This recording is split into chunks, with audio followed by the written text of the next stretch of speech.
السلام عليكم ورحمة الله. بسم الله الرحمن الرحيم. الحمد لله رب العالمين اللهم صل على محمد وعلى آل محمد كما صليت على إبراهيم وعلى آل إبراهيم إنك حميد مجيد.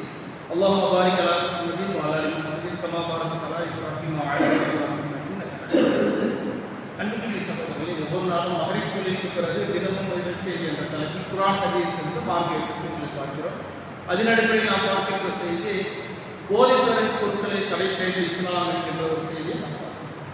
அன்புக்குரிய சகோதரர்களே, மனித சமூகத்துக்கு அல்லாஹ் வழங்கிய மார்க்கம் இஸ்லாம் என்ற வாழ்க்கை நெறியாகும். இதில் நாம் இந்த உலகில் எப்படி வாழ வேண்டும் என்பதை மார்க்கம் நமக்கு வரையறை செய்கிறது. அத்தகைய வரையறைக்கு ஒன்றுதான் இஸ்லாம் போதைப்பொருள் அனைத்து பொருட்களையும் தடை செய்கிறது என்பதை நான் பார்க்கிறோம். இஸ்லாம் மனித சமூகத்துக்கு விளைவிக்கின்ற தீங்கு விளைவிக்கின்ற அனைத்து போதைப் பொருட்களையும் தடை செய்யக்கூடியதாக இருக்கிறது.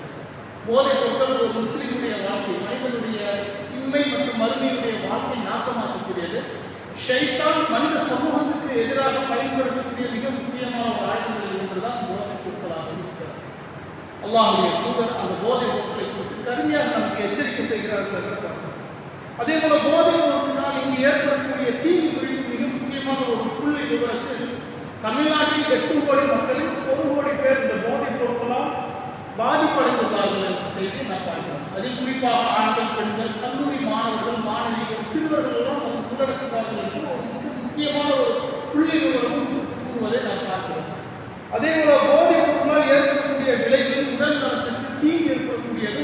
உடல் நலத்தினுடைய உள்ளுறுப்புகளை பாதிப்படைந்து விரைவில் மனிதனுக்கு மரணத்தை ஏற்படுத்தக்கூடியது மிக முக்கியமான பங்கு அந்த போதைப் பொருட்கள் இருப்பதை நாம் பார்க்கிறோம்.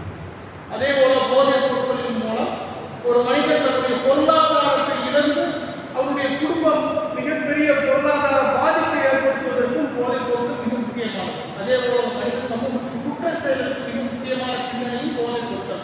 கொலை, கொள்ளை, கற்பழிப்பு போன்ற எல்லா குற்ற செயலுக்கு அடிப்படையாக இருப்பதும் இந்த போதைப் பொருட்களாக இருப்பதை நாம் பார்க்கிறோம். இத்தகைய போதைப் பொருட்களை இஸ்லாம் தடை செய்கிறது. அல்லாஹ்வுடைய தூதர் குறிப்பிடுகிறார்கள். சஹீஹ் முஸ்லிம் 4077 செய்தி இப்னு உமர் ரலியல்லாஹு அன்ஹு அறிவிக்கிறார்கள். قال رسول الله صلى الله عليه وسلم كل مسكر حرام. போதை தரக்கூடிய அனைத்து பொருட்களும் தடை செய்யப்பட்டவையாகும் என்று அல்லாஹ்வுடைய தூதர் குறிப்பிடுகிறார்கள் என்ற செய்தியை நாம் பார்க்கிறோம். எதுவெல்லாம் மனிதனுடைய போதை தருகிறதோ அவனுடைய மதியை மயக்கக்கூடியதாக இருக்கிறது. அத்தகைய எல்லா பொருட்களும் இஸ்லாம் தடை செய்கிறது என்கின்ற செய்தியை நாம் பார்க்கிறோம். இஸ்லாம் வருவதற்கு முன் அந்த அரபு தீபகத்தில் போதைப் பொருட்களையும் மதுவிய மக்கள் பயன்படுத்தினார்கள். அல்லாஹ் ரப்பல் ஆலமீன் படிப்படியாக அதை குறைத்து முற்றிலுமாக அந்த சமூகத்திலிருந்து போதைப் பொருட்களையும் மதுவையும் இஸ்லாம் தடை செய்தது, அதை அழித்தொழித்தது என்கின்ற செய்தியை நாம் பார்க்கிறோம்.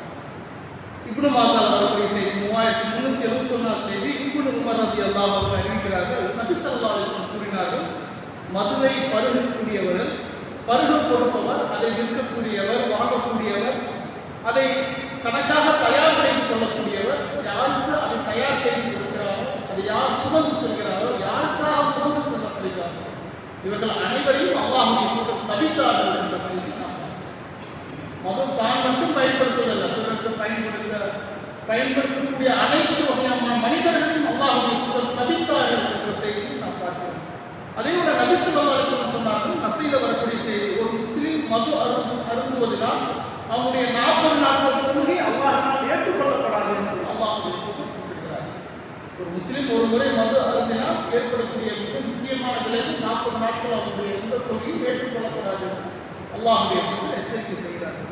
அதே போல நபி ஸல்லல்லாஹு அலைஹி வஸல்லம் அவருடைய ஆட்சி காலத்தில் கடுமையான தண்டனை மூலம் அந்த போதைப் பொருட்களையும் மதுவையும் படிப்படியாக ஒழித்தார்கள் என்கின்ற செய்தியை நாம் பார்க்கிறோம். இப்படி இஸ்லாம் அந்த போதைப் பொருட்களுக்கும் மதுவுக்கும் எதிரான கடுமையான நிலைப்பாட்டை எடுக்கிறது. மனித சமூகத்துக்கு தீங்கு தரக்கூடிய அனைத்து இஸ்லாம் தடை செய்கிறது என்ற செய்தியை நாம் பார்க்கிறோம். அதை ஏற்று வாழக்கூடிய நன் முஸ்லிம்களாக அல்லாஹ் ரப்பல் ஆலமீன் நம்மை ஆக்குவானாக. வாஹிர் தாவானா அல்ஹம்துலில்லாஹி.